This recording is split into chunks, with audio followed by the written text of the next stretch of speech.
I'm going to attempt to show everyone how to change a stator on a Yamaha Moto 4. First we put it on its end like this, so then all the oil goes to that side and nothing leaks out. It's a lazy way of doing it. Take that cover off, 17 millimeter, goes off of there.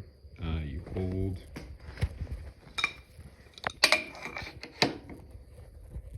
that and then take it off.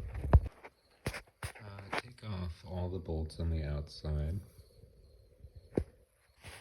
Alright, pull that straight off, set it to the side. Here's what we're replacing. Trace the wires up, unplug, unplug.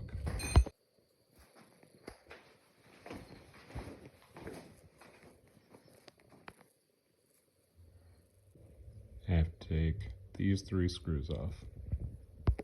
Here are the parts that I got.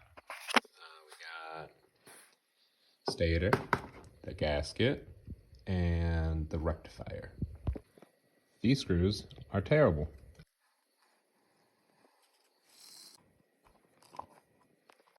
With all those out, now we remove the gasket that's on here. I'm gonna have to scrape it off. Right there, we have 2 more Phillips. I went and bought this, and when that doesn't work, I bought a backup. It worked. Remove this, remove this, remove this, and this.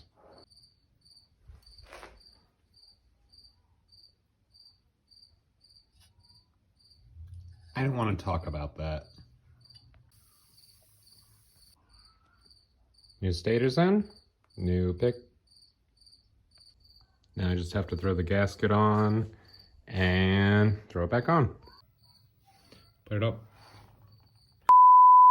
I took it back off and put it back on. You have to tighten all of the outside ones before this one, or else you get a leak. But I put all that back on. I rerouted the 2 plugs where they needed to be, and my kit came with the rectifier. So I put the new rectifier on. It was slightly bigger, so I had to notch right here. Who cares?